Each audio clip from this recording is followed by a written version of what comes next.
ពងឆ្នាំងជាស្រុកកំណើតចំប៉ាល្អឆើតស្រស់ស្រអែមជ័យខ្ញុំឃើញតាំងពីមិនទាន់ពេញវ័យដល់អូនដឹងក្តីរូបល្អដាច់គេខ្ញុំដើរច្រើនស្រុកទួងចិត្តទួងឆ្ងាយចំប៉ារៀងអាយមិនស្មើអូនទេរំដួលជើងភ្នំតាមមាត់ទន្លេមិនអាចញើលើកទេល្អលើកស្រីបានអូលោកយទេពនៅអែបសាក្រមចាជើលួងលោមរូបស្រីឲ្យបានមានតែយេទេជាផ្លូវជាស្ពានកាលណាខ្ញុំបានខ្ញុំស្វាយលេងកា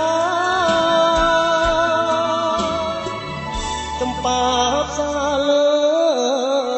សូមផ្ញើដួងចិត្តញ៉ាទាំងជីវិតលងអស់សង្ខារស្រអែមជាបងតែលគុំដងសារួបរួមស្នេហាជាតិនេះតែមួយ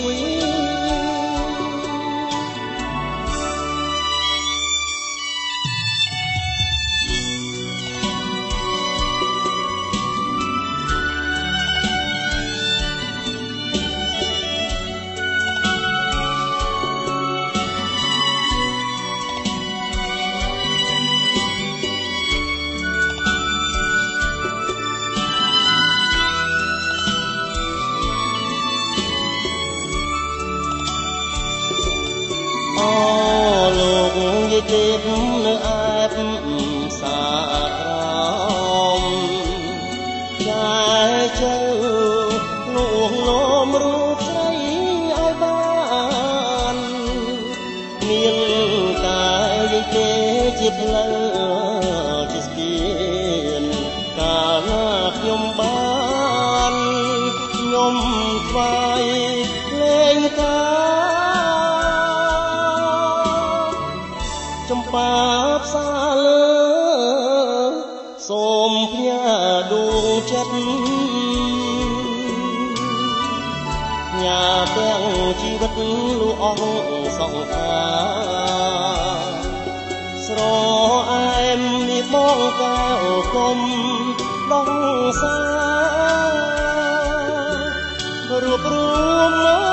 ស្នេ